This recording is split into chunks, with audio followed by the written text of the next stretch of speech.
Ano ang sabi?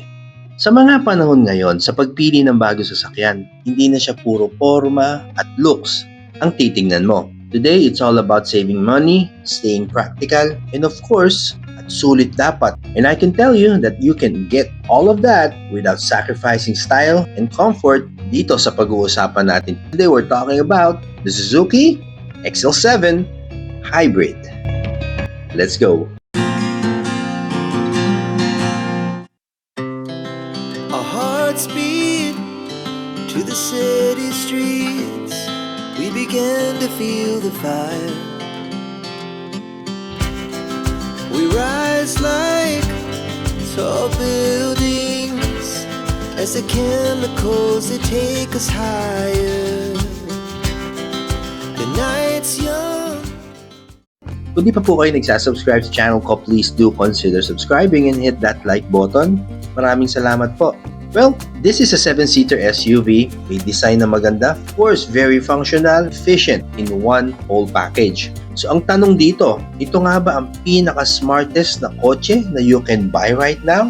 Well, we'll break it down in different sections para masagot po natin yan. Umpisahan na po natin. Unahin na natin yung design niya. It has this SUV look with purpose. Ano po ibig sabihin nito? Because it's not your typical MPV styling.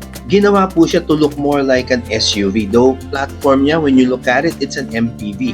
And it actually works kasi it has this bold front grille, sharper LED headlights. If you ask me, mas sporty po siya sa Ertiga para sa akin. It has a more aggressive bumper design. Roof rails, instantly mendun yung pagka-rugged look niya. Kaya mas nagagandahan po ako dito kesa sa Ertiga. Plus the higher ground clearance gives you better road visibility, confidence po sa rough roads, and a commanding driving position. Yung mga bagay po na yan, napaka-importante. Even po doon sa mga small details, nagmamatter po to. Two-tone alloy wheels, ayan, black cladding for a tougher look. Yun nga yung pagka-rugged look niya. And at dun yung malinis na modern rear design niya. Kaya kahit napaka-practical niya, hindi po siya boring tingnan. There is that pride of ownership pag ito ang sasakyan mo. Number 2, interior, tsaka yung functionality dito sa loob kasi you step inside and this is where the XL7 functionality factor niya.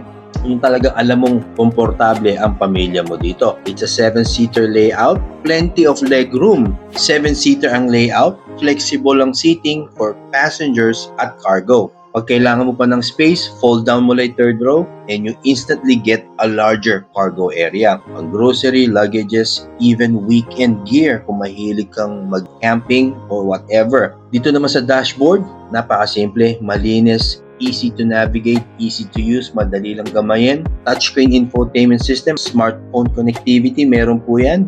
At yung kanyang steering wheel, ang ganda rin po ng design, napakasimple, ang ganda. Andyan po yung mga controls. Lahat po is positioned where you expect it to be. Para bang wala na siyang learning curve, parang ang gamayin mo pa. Andyan na siya, hindi siya komplikado. It's built to be convenient. Number 3, it's a hybrid system. Kasi napaka-relevant po nito, lalo na sa mga panahon na to. It uses Suzuki's smart hybrid technology. Tahimik lang siya nagtatrabaho in the background to improve efficiency. Ganito po niya natutulungan yung pagdadrive nyo. When you stop in traffic, hihinto po siya and automatically pag nag-accelerate ka, may electric assist that reduces the engine load. Tinutulungan niyang mag-push forward yung sasakyan. Pag naman nagpreno ka, energy is recovered and reused. Andun nga po yung energy recovery system niya. And this is not something na kailangan mo pang i-micromanage. It just works. It's programmed that way. So during sa daily commute mo, driving, especially traffic, heavy area, less fuel ang ginagamit mo, fewer emissions, and driving more efficiently without trying. Talagang chillax lang. That's functionality that actually matters. Now, number 4, why does this car really make sense today? Well, to follow through on what we just talked about, kasi dapat po natin i-connect po yan, lahat ng mga yan, in today's reality sa mundo natin ngayon. Regardless sa presyo ng gasolina, traffic is always there. Ba't ko po sinasabi to? Because the car you choose should help you reduce your everyday expenses in any way possible. It makes a big difference. Kasi the XL7, sabi ko nga, better fuel efficiency than traditional SUVs. No need for charging like EVs, right? Less stress po yun. A familiar hassle-free driving experience. So basically, hindi na magbabago lifestyle mo, ang routine mo. Pag bibili ka na isang sasakyan na ganito, na hybrid din. And that's exactly what many drivers are looking for today. Number 5, durability and low cost ownership. Kasi po, it's a smart choice. Kasi doing a smart choice in purchasing a car, it's not just a choice. Hindi po siya basta para sa panahon lang ngayon. It's about long-term ownership. Kailangan po tingnan po natin yan sa pagbili ng bagong sasakyan. More than 10, 15, 20 years maybe. Ganun po. This is where this vehicle becomes even more practical. It's a Suzuki, known for reliability, affordable parts, and easy maintenance. Proven na po yan.